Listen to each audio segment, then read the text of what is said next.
Welcome back. Wherever you are right now, I want you to take a slow, deep breath in through your nose.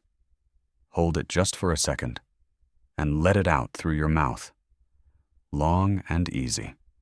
Feel your body settle a little further into whatever is holding you up right now. Your bed, your pillow, the mattress beneath you. Notice the weight of your blanket or your sheets. Feel how warm you are. You are safe. You are still. There is nowhere you need to be. Tonight, I'm going to take you somewhere very different from where you are. Somewhere white and quiet and vast. Somewhere the air is sharp and clean, and the snow falls in thick, unhurried curtains through the pines. It's the kind of cold that sharpens your senses and slows your thoughts. The kind of silence that makes you feel like the whole world has gone soft and still around you. We're going to follow a man through a long winter night.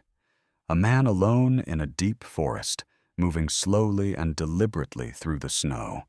He has only his knowledge, his hands, and a calm, focused mind to carry him through to morning. And as you listen to his story, I want your own mind to begin to slow down. Let every task he performs, every quiet, deliberate movement, draw your breathing a little deeper, your body a little heavier, your thoughts a little softer. Let his story carry you gently toward sleep. Let's begin. Part 1. The world before the storm. The forest is the kind of place that makes you feel very small and very ancient at the same time. It stretches in every direction, north, south, east, west, without visible end. The trees here are old. Not dramatically old, not the gnarled and impossible ancients of a fairy tale, but old in that quiet and persistent way that northern conifers tend to be. Spruce trees with thick, furrowed bark the color of dark charcoal.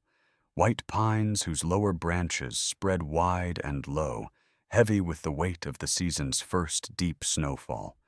Birch trees standing in pale clusters, their papery white bark peeling back in thin, papery layers, their upper branches bare and reaching like fine, dark lines drawn against a sky the color of old pewter.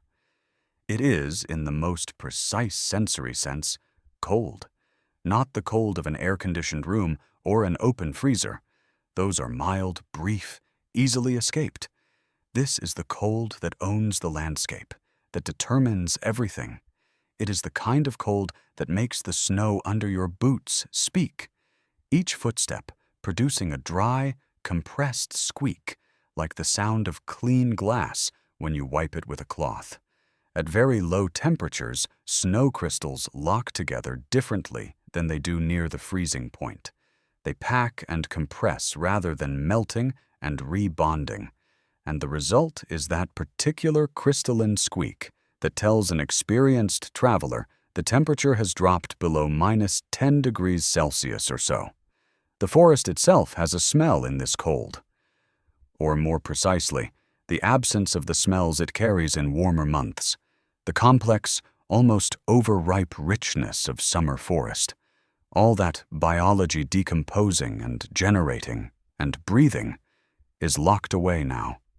What remains is cleaner, thinner, the faint resin and cold of the conifers, the mineral quality of the air itself, and underneath everything, a stillness so total it feels almost solid, like the forest has gone somewhere deep inside itself for the season, pulled all its vital processes inward, and left only the outer shell, the trunks and branches and roots, standing in the snow like the scaffolding of a life temporarily suspended.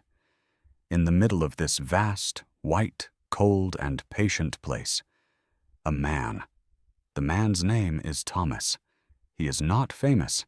He is not a soldier or a famous explorer or a wilderness celebrity.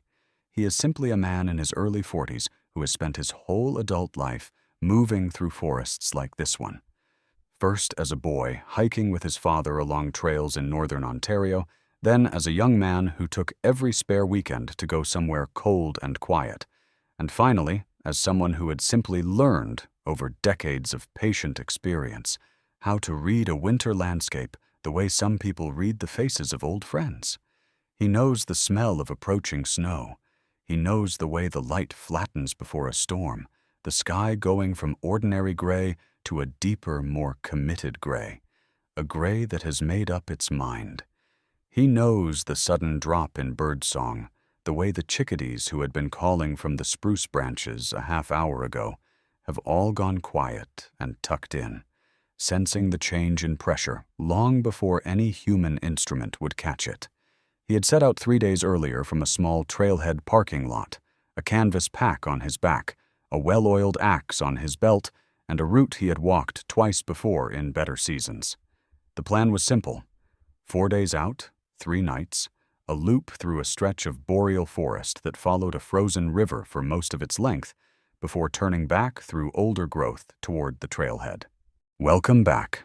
Wherever you are right now, I want you to take a slow, deep breath in through your nose.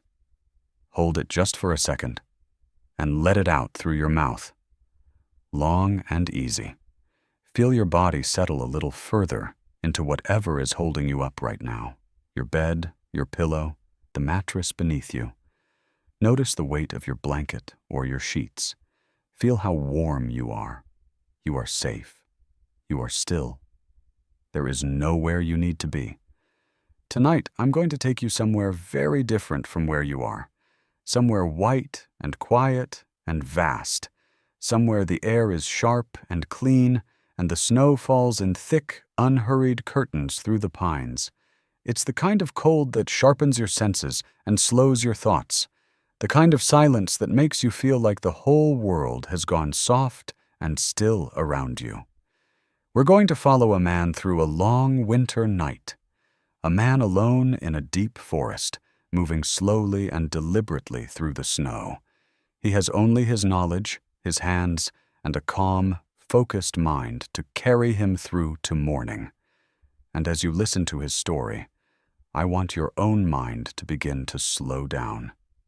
Let every task he performs, every quiet, deliberate movement, draw your breathing a little deeper, your body a little heavier, your thoughts a little softer.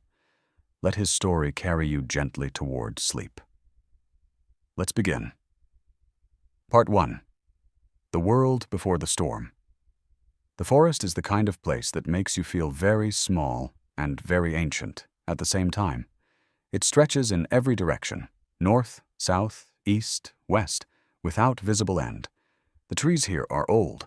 Not dramatically old, not the gnarled and impossible ancients of a fairy tale, but old in that quiet and persistent way that northern conifers tend to be.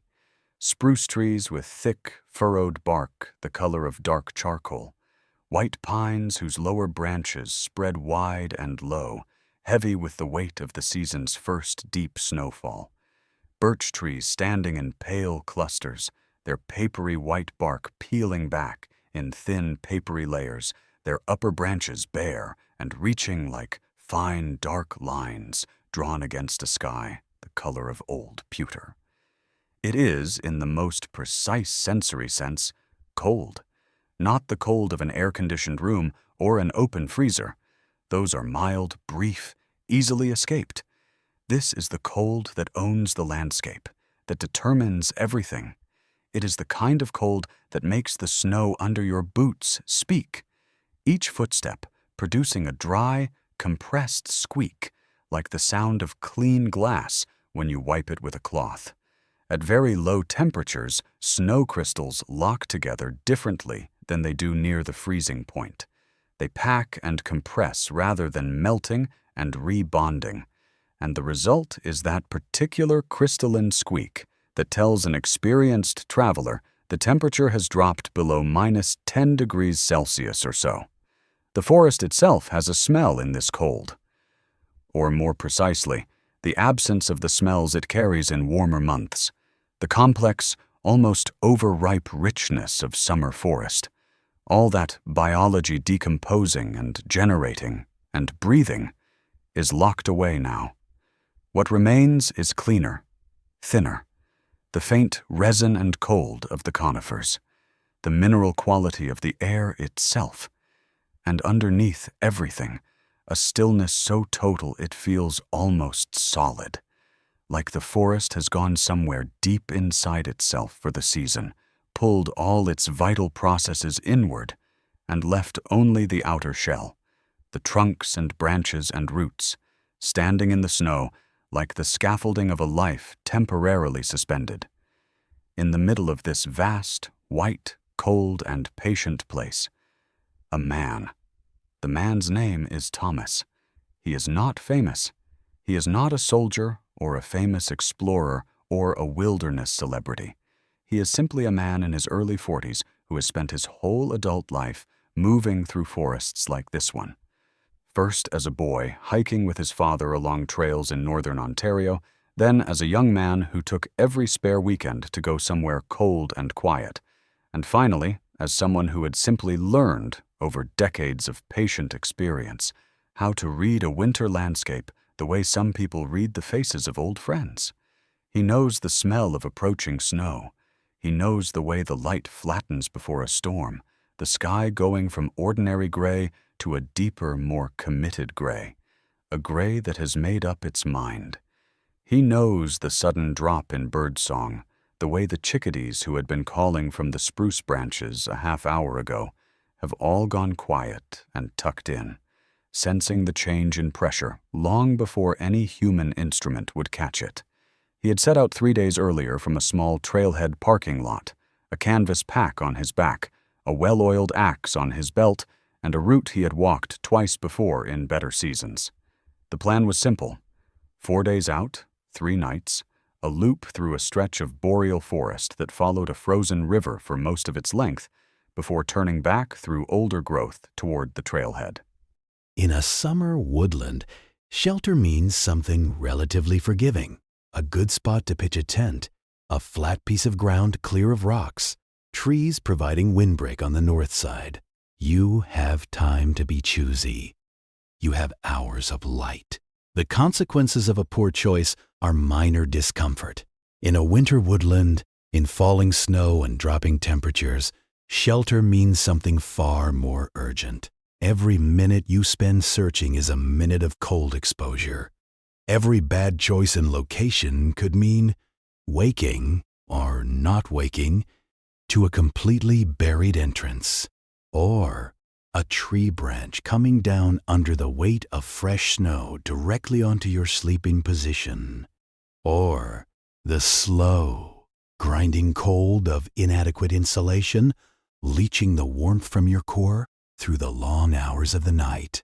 Thomas moved slowly and methodically, scanning the forest with practiced eyes. He looked first at the trees themselves. The old rule about widowmakers: dead branches or half-attached limbs high in the canopy, invisible from below, but liable to come crashing down under the weight of fresh snow, was something he checked for instinctively at this point. He scanned the canopy above each potential spot, looking for obvious deadwood, tilted trunks, or the pale, bare finger branches of a fully dead tree. He looked at the ground. The flattest areas tended to be in the low spots between small rises, appealing for shelter building because you could pile snow up on all sides with material readily at hand, but risky because cold air, being denser, settles into low spots and pools there through the night. The old trappers and boreal travelers had known this for centuries. In extreme cold, sleeping even 2 feet above the floor of a hollow can mean the difference of several degrees Celsius in the air temperature around your sleeping body. He looked at the configuration of the trees. He was looking for a natural grouping, a cluster of conifers close enough together to break the wind without being so tightly packed that heavy snow accumulation on their branches above would be a hazard. He was looking for a small, naturally sheltered area where the wind, from whichever direction it was coming, would not be able to cut directly across him. The wind tonight was out of the north. He judged from the direction the snow was coming and the way it was moving through the upper branches. So, he wanted trees or a natural rise to his north and relatively open ground to his south, where he could, if conditions improved, make a fire and reflect its heat back toward a shelter entrance. He found what he was looking for after about 8 minutes of careful, methodical movement through the trees. It wasn't dramatic, no convenient rock face, no natural cave, no hollow log large enough to curl inside, just a good functional spot. A cluster of 4 large spruce trees growing in a rough arc, their lower branches forming a partial screen. The ground between them was relatively flat and slightly elevated above the surrounding terrain. Not dramatically, but enough. There was sufficient open space for the shelter he intended to build. And there was snow, deep, good snow, the kind that had been accumulating for days and had some density and grip to it, not the loose, airy powder that would simply collapse under its own weight. He stood in the spot for a moment, feeling the wind drop slightly in the shelter of the spruce branches. He pressed a handful of snow together between his palms and watched it compact into a firm ball. Good. The snow had enough moisture content and temperature to bond when mixed and compressed, a quality the outdoor community calls sintering. It would do. Snow's insulating properties are among the most counterintuitive things in nature. The substance that creates cold, that covers the ground in cold, that kills the unwary who are exposed to it without protection. That same substance is one of the most effective natural insulators known. The physics behind this is straightforward. Snow is roughly 90 to 95% air by volume, depending on its density and crystal structure. Air, held still in small pockets, is an extraordinarily poor conductor of heat. Heat cannot efficiently move through it. So the billions of tiny air pockets trapped between the interlocked ice crystals of a snowpack act collectively as an enormous thermal barrier, slowing the movement of heat in either direction, keeping cold out and warm in, or warm out and cold in, depending on which side you are on. This is why animals like wolves and foxes will bury themselves in snowdrifts during the worst Arctic storms. The snow's insulating properties bring the temperature in their snow dens to something approaching 0 degrees Celsius, regardless of what the temperature outside is doing. It is why small mammals, who do not hibernate, voles and mice and shrews, spend the entire winter living and moving and even reproducing in the subnivean zone, the layer of space between the ground and the bottom of the snowpack, where temperatures remain stable and mild even when the air above the snow is brutally cold. The snow is not their enemy. The snow is their shelter. Thomas set down his pack and took out his axe. He stamped around in a rough circle about 10 feet in diameter, compressing the snow underfoot with his boots. Then he began to shovel. He didn't have a dedicated snow shovel. That was an oversight he had noted and would correct before his next winter trip. But his pot worked passably as a scoop, and his arms and hands, gloved in thick insulated mitts, could move the loose-top snow well enough. He began piling it in the center of his stamped circle, flipping and turning the snow as he went, so that snow from different depths, warmer snow from deeper in the pack, colder and drier snow from the surface, mixed together. This mixing was deliberate. When snow of different temperatures combines, it undergoes a process of interlocking crystal growth. Give it an hour or two, and a pile of loose snow becomes something significantly more cohesive, more structurally sound, better able to hold the dome shape that would become his shelter for the night. Shovel and pile, turn and mix. The pile grew. It is hard work building a quinzhee in fading light and falling snow.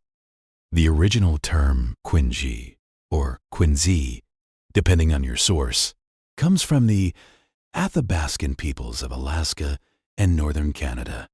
People who lived their whole lives in landscapes exactly like this.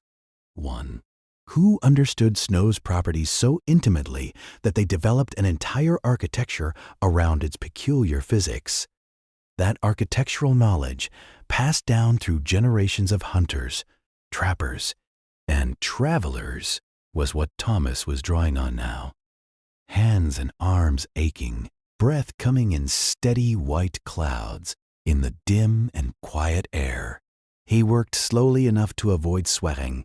This was important, almost counterintuitively important. In cold survival situations, sweating is one of the most dangerous things you can do. The moisture saturates your base layers, and when your body heat drops and the sweat cools, it becomes a perfect conductor of cold against your skin. Wet clothing in the cold can accelerate heat loss dramatically. So he paused regularly, took slow breaths, and kept his exertion measured. Just enough effort to keep warm, not so much that he could feel his back beginning to dampen under his layers. The pile grew to about waist height, then to chest height. Then, working his arms above his head, he built it higher still, pressing and packing as he went, shaping it into a rough dome rather than a peaked pyramid. A common mistake, as a peaked shape creates concentrated snow load at the apex, which can collapse inward. The dome distributes weight evenly across the arc, the same principle that has made domed architecture stable for thousands of years in stone, and that makes it work just as well in compacted snow. By the time the pile was about 5.5 feet high at its crown, the last usable light was going fast. Thomas estimated the mound was roughly 10 feet in diameter at the base, large enough for him to lie stretched out inside, with room to manage his gear. He took a handful of sticks from the forest floor, each one about a foot long, and began pressing them horizontally into the exterior of the pile from all angles, like the spines of a hedgehog, inserting them until about 2 inches protruded from the snow surface. These sticks would serve as wall thickness guides when he excavated the interior. When his digging reached the buried end of a stick, he would know to stop, that the remaining snow between himself and the outside world was about a foot thick, enough for insulation, enough to hold. Now he needed to wait. The quinzhee needed to center. The mixed snow needed time to settle, bond, and harden into something structurally coherent.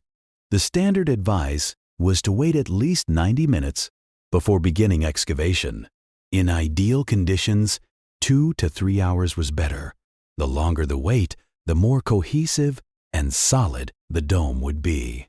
Thomas sat at the base of one of the large spruces nearby, his pack between his knees, his shell jacket hood pulled up, his wool hat pulled down over his ears, and he waited. The snow fell around him with extraordinary patience. The forest breathed its slow, cold breath. Somewhere far away, so far that it was more a feeling than a sound, the wind moved through the upper canopy. He ate a handful of high-calorie nuts and dried fruit from a pouch in his chest pocket. He drank a few careful mouthfuls from his water bottle, keeping the rest for later. He checked his hands and feet methodically, pressing each fingertip in turn against his palm to check sensation, wiggling his toes inside their double-layered socks, watching for the first signs of frost nip. His fingers were cold but fully sensate. His feet were fine. He tucked his hands under his armpits and closed his eyes for a moment, feeling the weight and warmth of his own body. Grateful for it. The snow fell. Time moved, as time in forests tends to do, differently than it does elsewhere. Slower in some ways, faster in others. After what he judged to be close to 2 hours, Thomas rose, picked up his pot, and began to dig. Part 3. Building the quinzhee. The long work excavating a snow dome is a strange and intimate kind of labor. You begin at the low side of the mound. Thomas had oriented his pile so that the natural downhill direction, however slight, faced away from the prevailing wind. A downward-angled entrance tunnel matters for a reason that is both elegant and practical. Cold air is denser than warm air, and being denser, it sinks. If the tunnel entrance is lower than the interior sleeping platform, the cold air that enters the shelter will flow down and out through the entrance rather than settling around the sleeping body. It's a passive heat management system engineered entirely from the properties of gravity and thermodynamics, requiring no machinery and no power source, just the right shape. He began the entrance tunnel small, just wide enough for his shoulders, and angled it slightly upward as he dug inward through the base of the mound. Each scoop of snow he passed backward and out with his hands, the pot serving as a rough trowel, shaping the tunnel walls as he went. The snow had sintered beautifully. It had the texture of firmly packed styrofoam, solid, light-absorbent, and satisfyingly resistant to his tools. When he tapped it with his knuckles, it sounded dense. The digging grew warmer as he moved inward. Not warm by any outside standard, but noticeably, measurably warmer than the open air. This is the great secret of snow as insulation. It is, paradoxically, a remarkable thermal buffer. Snow is roughly 95% air by volume, and air is one of the best insulators that exists. The interlocked ice crystals of well-packed snow trap millions of tiny air pockets, each one holding a small envelope of warmth against the cold. The outside temperature that night was dropping toward minus 20 degrees Celsius. Inside a well-built snow shelter, with a human body generating heat, the temperature could be expected to rise to somewhere near the freezing point, 0 degrees, or even slightly above. The difference between 0 degrees and minus 20 degrees, when you are lying in a sleeping bag rated for extreme cold, is the difference between a survivable night and a night that is not. Thomas dug upward and inward, expanding the chamber. He worked carefully now, checking the protruding ends of his guide sticks with his fingertips as he went. When he felt the cold tip of the stick against his palm, he stopped digging in that direction and moved to a different area of the ceiling or wall. The goal was a dome-shaped interior with walls roughly 12 to 14 inches thick throughout. Enough mass to hold structural integrity, enough insulation to retain the body's heat. The chamber grew. First it was the size of a coffin, which was not a thought he lingered on.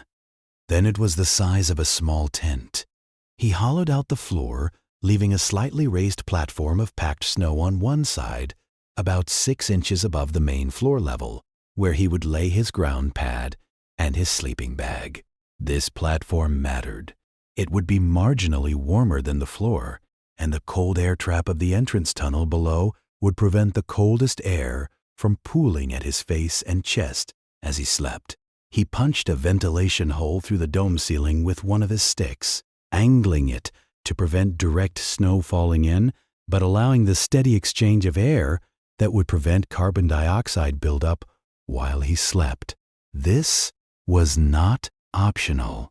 In a sealed snow shelter with no ventilation, a sleeping human can gradually deplete the oxygen and accumulate carbon dioxide to dangerous levels within a few hours. The ventilation hole was small, barely a finger's width, but it was sufficient, and Thomas periodically checked it throughout the night to ensure it hadn't been blocked by fresh accumulating snow.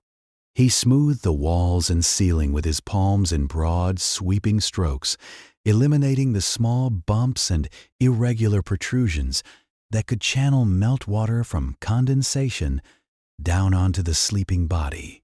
In a well-finished quinzhee interior, the rounded dome shape allows any melt that does form on the ceiling to run along the curve of the walls and into the floor rather than dripping directly downward.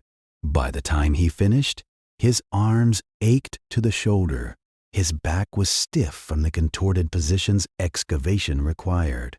His gloves were wet on the outside from handling snow, though his hands inside remained dry and warm. He crawled backward out of the entrance tunnel, sat up in the falling snow, and looked at what he had made. It was not beautiful. It was a lumpy mound of gray-white snow in a dark forest on a cold night.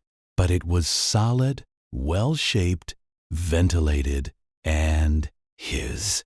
Inside it waited a dry sleeping bag, a raised platform, walls thick enough to insulate him from the night. Whatever the temperature did between now and morning, and it would drop. He knew it would drop. He would survive it.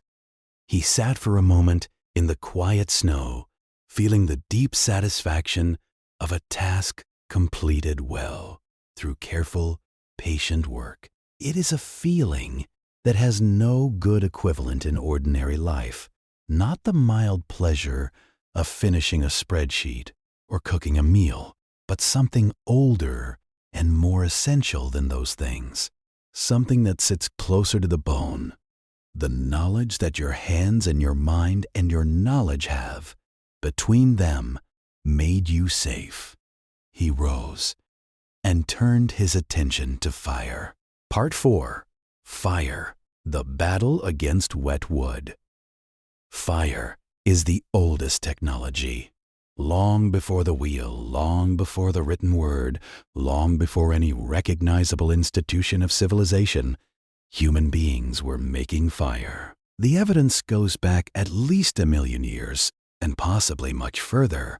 We are, as a species, definitively and intimately connected to fire in a way that is written into our neurology. The warmth and light of a fire does something to the human nervous system that no other single stimulus quite replicates.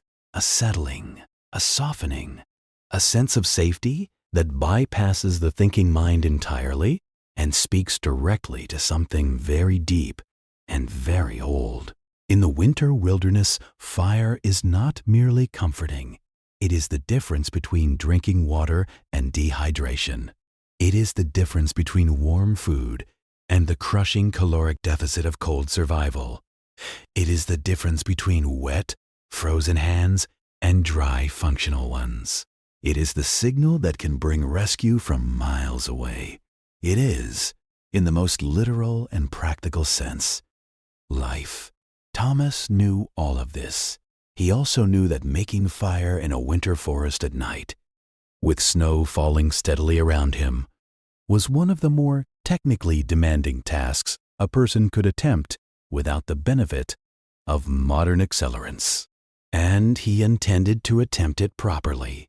His first task was location. He needed a site for the fire that was away from any snow-heavy branches above. A common mistake was to build a fire beneath a laden conifer bough, which the heat would then melt and dump onto the fire, extinguishing it instantly in a cascade of wet snow. He selected a spot about 15 feet in front of the quinzhee entrance, in a naturally clear area between 2 mature birch trees, whose upper branches, being bare, held very little snow. His second task was a platform. Fire built directly on snow. Even compacted winter snow will melt its way downward as the heat accumulates, sinking into an increasingly wet and unstable base until the fire collapses into the depression it has created and extinguishes. The solution was a wooden platform, a base layer of larger green logs laid parallel to each other directly on the cleared snow surface. These logs, being green, would not burn readily. They would simply sit in place as the fire burned atop them, insulating the coals from the snow below, providing a firm, dry foundation.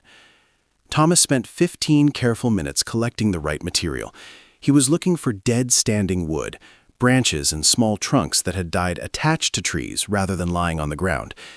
Dead standing wood in winter is almost always significantly drier than fallen wood, which tends to absorb moisture from the snow beneath it. He looked for the lower branches of the large spruce trees, snapping off those that had died naturally, small, brittle branches that had been sheltered from the falling snow by the living branches above them. From these, he stripped away the wet outer bark with his knife, working in long, deliberate downward strokes. Beneath the wet surface bark lay something different, pale, slightly resinous, dry wood. He shaved this wood carefully, producing a small pile of fine, curling shavings, tinder. He gathered more, stuffing it into the breast pocket of his jacket to keep it dry against his body warmth while he continued collecting. He found a section of fallen birch, the outer bark peeling away in characteristic papery layers. Birch bark is a legendary fire starter among northern woods people for excellent reason.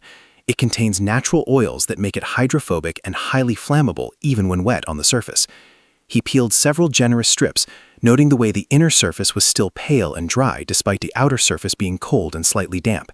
He pressed these strips flat and added them to his breast pocket with the shavings.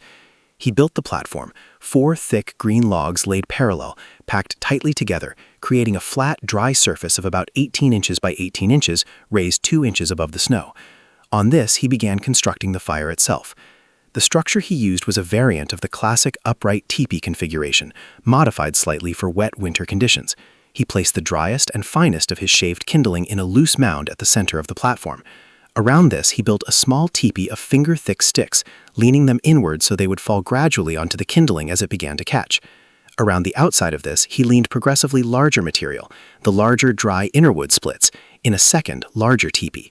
He reached into his waterproof fire kit pouch and took out one of the petroleum jelly cotton balls. These modest, homemade fire starters, cotton balls saturated with petroleum jelly, sealed in a waterproof container, are worth more in the field than almost any other single item of equivalent size. A petroleum jelly cotton ball burns steadily for 3 to 5 minutes, generating enough sustained heat to dry and ignite even reluctant, marginally damp tinder. Thomas tucked it at the base of his kindling teepee and took out his ferro rod, a cylindrical rod of ferrocerium alloy, about the size of a thick marker pen, which produces a spray of intensely hot sparks when struck sharply with the spine of a knife. He cupped his hands around the fire arrangement to break the wind, struck the rod once, twice. On the third strike, the cotton ball caught, a small, even, steady flame that glowed orange and pale blue in the dark and falling snow. For the next several minutes, Thomas did nothing but watch and occasionally breathe very gently across the base of the fire. He added nothing. He did not rush. He let the cotton ball's patient flame do its work, drying the fine shavings above it, warming the air trapped inside the small kindling teepee, drawing the moisture slowly from the wood immediately surrounding the flame. The first shaving caught, then a second, then a cluster. The small twigs began to char and smoke, then to glow, then to produce their first small, tentative flames. Thomas continued his patient vigil. He fed the fire finger-thick sticks one at a time, placing each one carefully against the growing coal bed rather than dropping them. He was building coals, not flames. Coals are the deep, slow, enduring heat source that sustains a fire through an entire night. Flames are bright but brief, consuming fuel rapidly.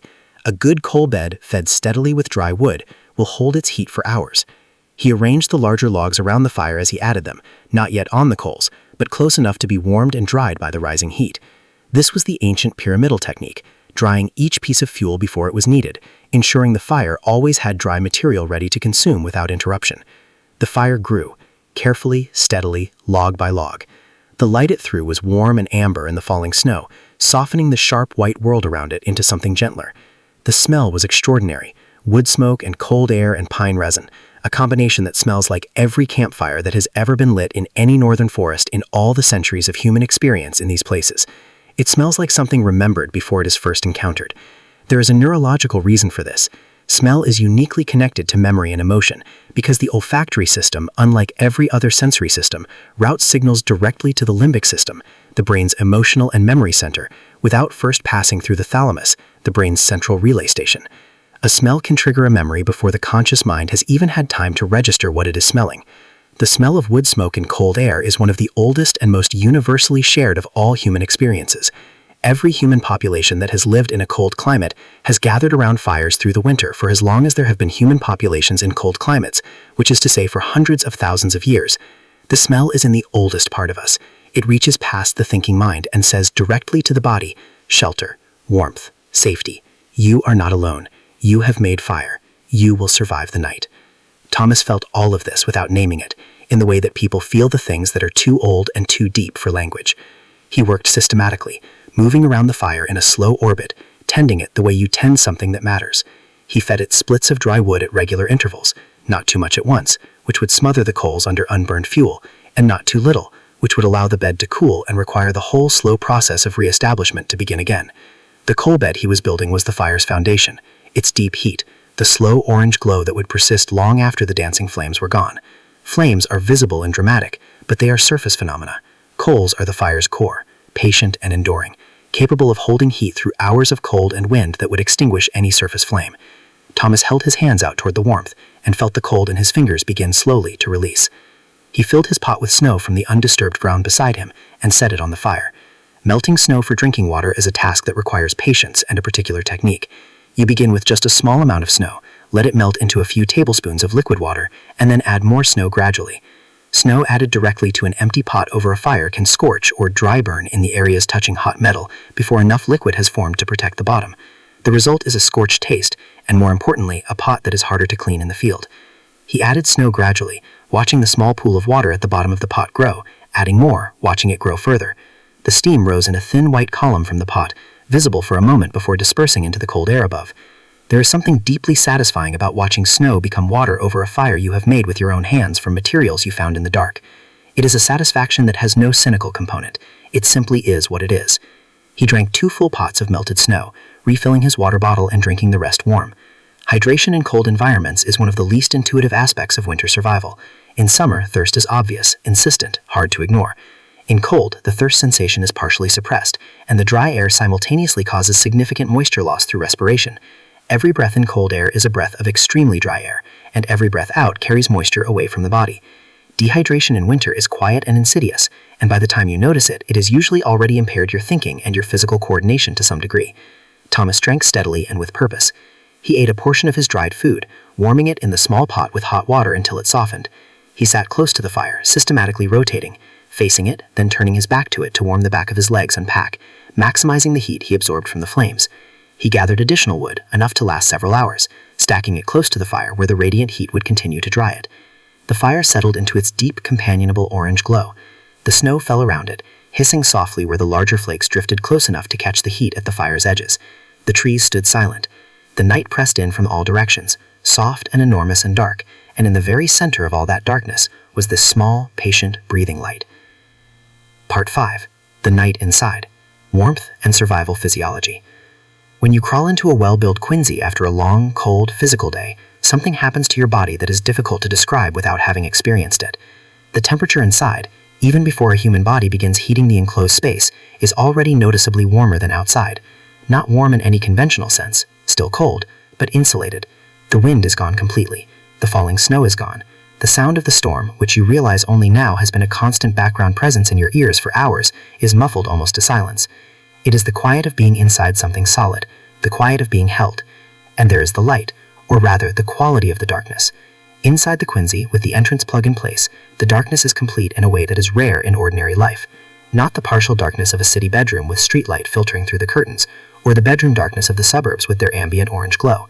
This is forest darkness, snow darkness, the darkness of a space that has no connection to any artificial light source, where the nearest electric bulb is miles and hours away. It is the darkness that all of human history before the last 200 years was familiar with, and that almost nobody in the industrialized world genuinely experiences anymore. Absolute, velvety, complete. Many people find this darkness frightening at first. The instinct of the fear of the dark is ancient and real, another inheritance from the long primate past when darkness genuinely was dangerous, when the things that hunted early hominids preferred the dark and knew how to use it. But inside a shelter, inside a space built specifically to protect you, the darkness becomes something different. It becomes rest. It becomes the particular quality of darkness that is not threat, but possibility, not exposure, but enclosure, not the darkness of being seen, but the darkness of not needing to be seen because you are already safe. Thomas crawled into his quinzhee and pulled the snow plug back into the entrance behind him. The darkness closed around him completely, and he lay still for a moment, feeling the strange and absolute peace of it. His body's physiology was working for him now in ways he could feel, if not exactly articulate. The pad was an important piece of equipment often undervalued by inexperienced winter campers, who sometimes focus all their attention on their sleeping bag's insulation rating and neglect the ground beneath them. A sleeping bag, regardless of its temperature rating, provides almost no insulation against the surface it rests on, because the filling is compressed flat by the sleeper's body weight. The insulation value of compressed filling is essentially zero. All the warmth comes from the loft, the air trapped in the filling above, around, and between the body and the outside environment. Without a well-insulating pad beneath the sleeping bag, the cold ground conducts heat away. Then he added green wood, specifically fresh-cut branches of spruce with needles still attached. Green wood does not burn so much as smolder, and the oil-rich needles of living conifers produce, when heated but not fully combusted, thick white smoke in substantial volume. In winter, against a blue sky, white smoke is visible from a considerable distance. In open terrain, pilot and rescue workers reported being able to see large smoke columns from distances of 15 to 20 kilometers or more under good conditions. 3 fires, placed in a triangle formation with roughly 30 meters between each one, constitute the internationally recognized signal for distress, a protocol standardized across outdoor emergency training worldwide. Thomas, being alone and unable to easily maintain 3 separate fires simultaneously, did the next best thing. He built one substantial fire, making its smoke as thick and prominent as possible, and used the cleared ground around it to create a ground-to-air signal. He walked a large X in the snow of the open area near the fire, each arm of the X about 10 meters long, the lines 3 feet wide, stamped firmly into the snow with his boots. The international distress symbol, widely recognized by search and rescue pilots, trained to look for ground signals from aircraft. The contrast of the dark, stamped-down snow against the fresh white surface around it was visible, though he knew it would benefit from enhancement.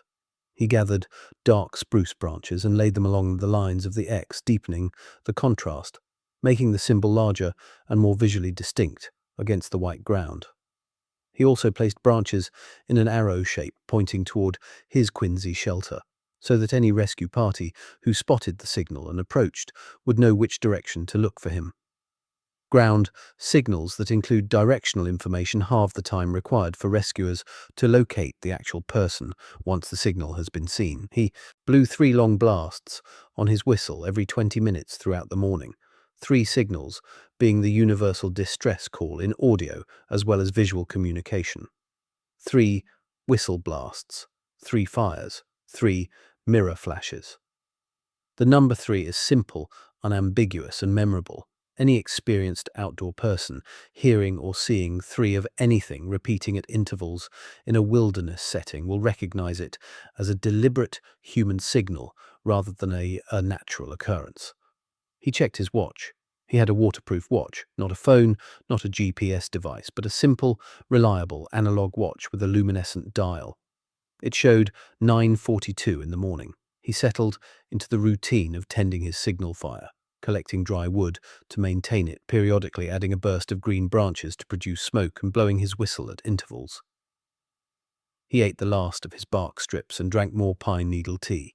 He kept himself warm, kept moving enough to maintain circulation, but never enough to sweat, kept his attention divided between the immediate tasks in front of him and the wider awareness of his surroundings that would let him hear an aircraft or a distant voice before it was too close to signal effectively. The morning passed. The sun tracked its low winter arc across the southern sky, never rising particularly high, casting those long blue shadows that are the visual signature of winter in northern latitudes. The snow sparkled in the direct sunlight where it had not been shaded, millions of tiny ice crystal faces catching and scattering the light, turning the entire forest floor into something that glittered and shone like shattered glass or strewn jewels. Thomas sat by his signal fire and watched it, tended it, and waited. Part 8. The wait. Mind over cold waiting is in some ways the hardest thing. Physical tasks are straightforward. Build the shelter, start the fire, collect the wood, gather the food, signal for rescue. Each task has a method, a sequence, a measurable outcome. You begin, you work, you finish. The doing is its own management of anxiety because it takes all available cognitive attention and gives it somewhere to go. When your hands are busy, your mind has a direction. When there is a problem to solve, the solving of it occupies the fear's energy and converts it into something useful. But waiting, sitting still and patient in the winter forest, tending a fire, watching the sky, listening for sounds that may or may not come. Waiting asks something different of the mind. It asks for the ability to remain present and alert without becoming consumed by worry, to maintain hope without demanding it, to be fully in the moment without running the future's possibilities forward obsessively until each one becomes a catastrophe. The acronym that wilderness survival educators use for the first moments of a crisis is STOP. Stop, think, observe, plan.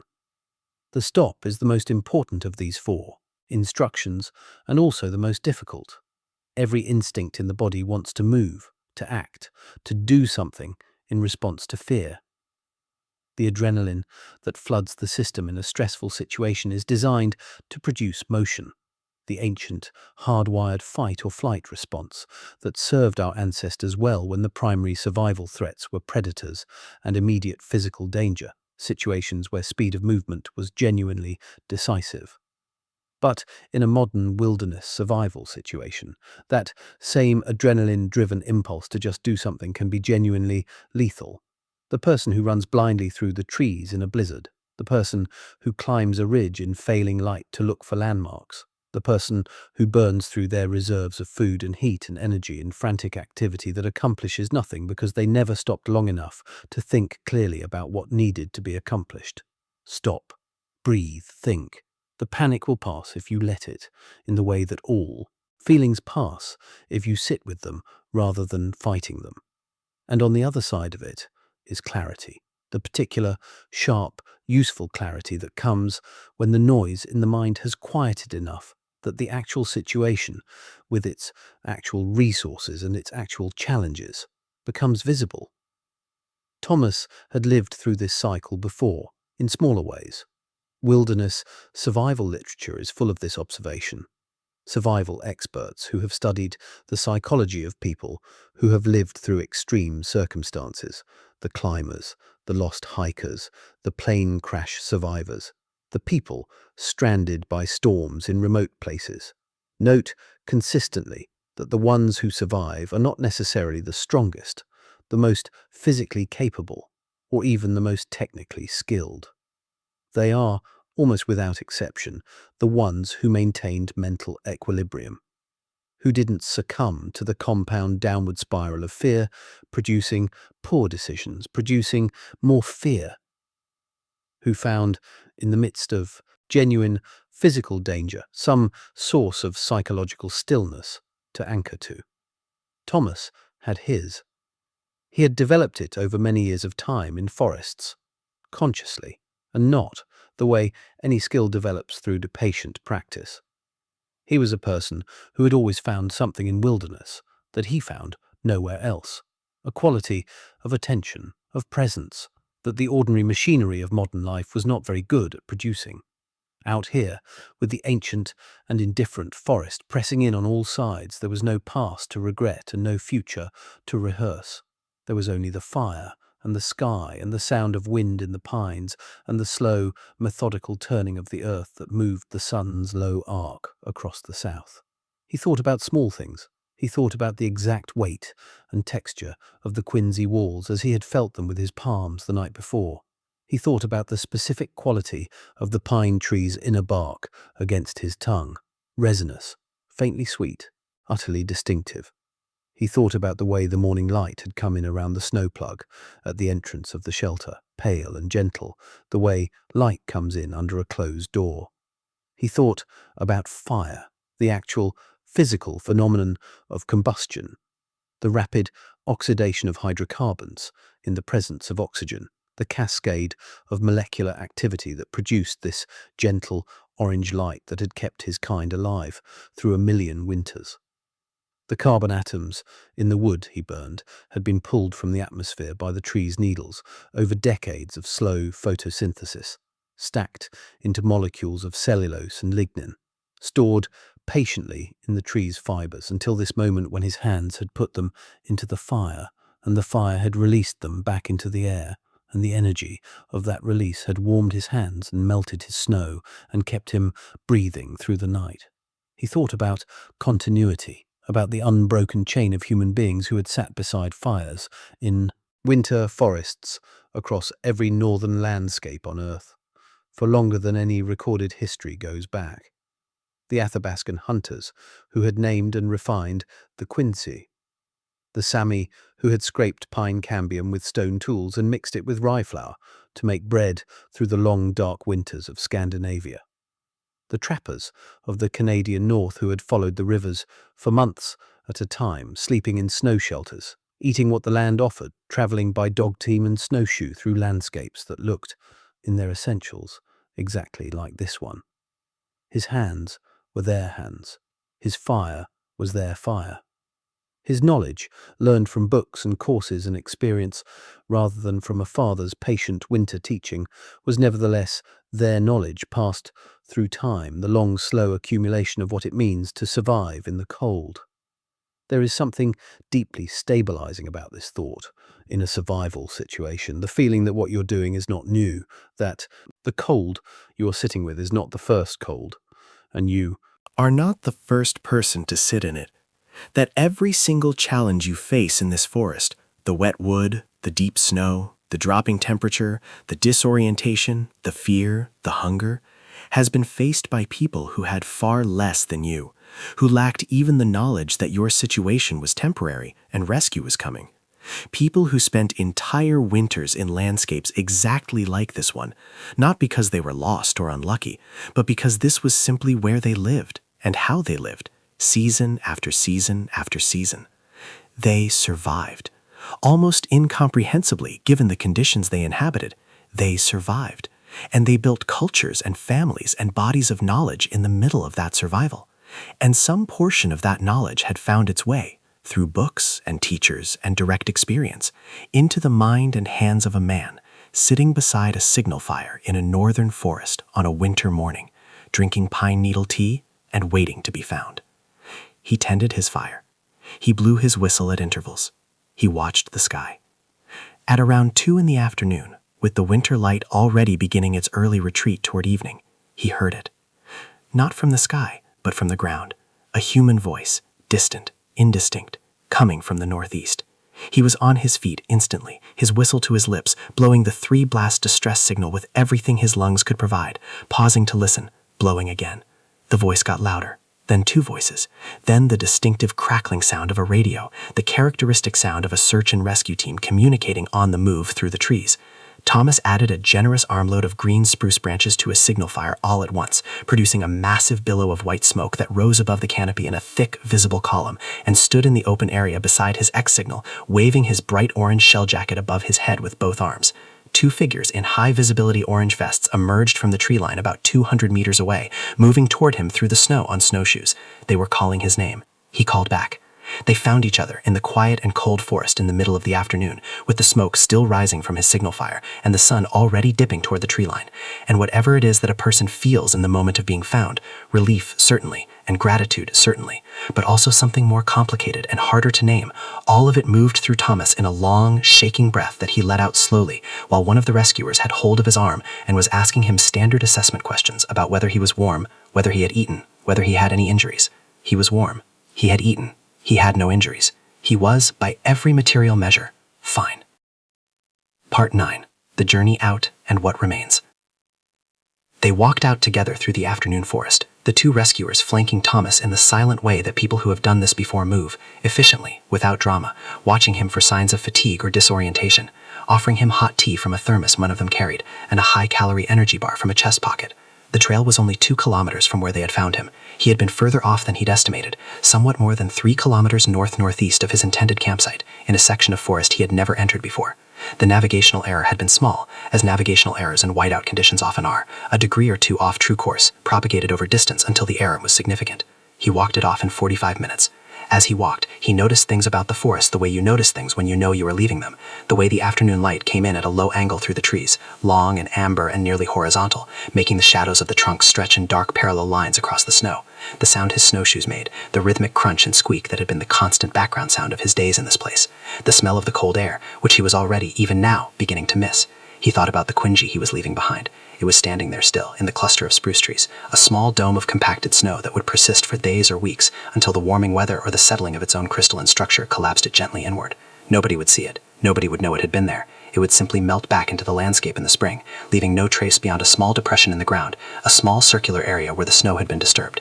The forest would not notice. It had seen this before in some sense, over all the years and all the winters it had been here. It had seen people come into it and shelter in it and move on. It had seen fires lit and fires extinguished. It had held the cold and the dark without judgment and without preference, offering its resources to the ones who knew how to look and knew how to ask. The trailhead parking lot materialized through the trees as it always does, the flat gray rectangle of plowed asphalt, the information boards at the trailhead, a search and rescue vehicle with its orange lights cycling patiently in the fading afternoon. His car was still there, under a foot of fresh snow. Someone had left a thermos of hot coffee on his hood. He sat in the parking lot in the fading light and drank the coffee and thought about the night behind him. There is a particular kind of clarity that certain kinds of experience produce, the kind that strips away the accumulated noise and complexity of ordinary life and leaves something simpler and more fundamental in its place. A fire that you have made with your own hands in the dark in falling snow with cold, stiffened fingers. A shelter built from snow, which is to say from almost nothing, which became, through the application of knowledge and patience, a warm and habitable space. A night spent entirely in the immediate present, with no access to the screens and schedules and ambient demands that ordinarily fill every available moment of a waking life. He did not feel like a hero. He did not feel like he had done anything extraordinary. He had been cold and had made himself warm. He had been lost and had stayed where he was and waited to be found. He had been frightened, in the quiet and particular way that real cold is frightening. Not the dramatic fear of a movie, but the low, steady, factual apprehension of understanding that the difference between being alive and not being alive is thinner than you normally allow yourself to think about. And he had moved through that fear rather than away from it, turning it into action, into careful thought, into the steady, methodical performance of tasks learned over a lifetime. That was all, and it was enough. He thought about the laminated card in his chest pocket. Stop, think, observe, plan. Those 4 words had done more for him in the critical first moments of his situation than any piece of gear in his pack. They had given his mind somewhere to go when the fear wanted to send it in all directions at once. They had created a pause between the situation and his response to it, and in that pause, his training and experience had been able to come forward and take over from the adrenaline-driven panic that might otherwise have made his decisions for him. He thought he would write that down when he got home, not because it was a new thought or a thought no one had had before, but because writing things down is a way of holding them, of not letting the clarity that a difficult experience produce simply dissolve back into the ordinary background noise of everyday life, where everything is comfortable and nothing demands that kind of attention. He thought about coming back, about this forest in spring, when the snow would recede and the ice on the river would break, and the black-capped chickadees would return to their full-throated insistence in the trees. He had been coming to places like this one for 30 years. He expected to come for 30 more. The forest would not know him. It never had. But he knew it in his own limited, partial, persistently respectful way, and that knowledge, that intimate, embodied, hard-won knowledge of what the cold asks and what it gives, and how to meet it on its own terms, was something he did not intend to let go of.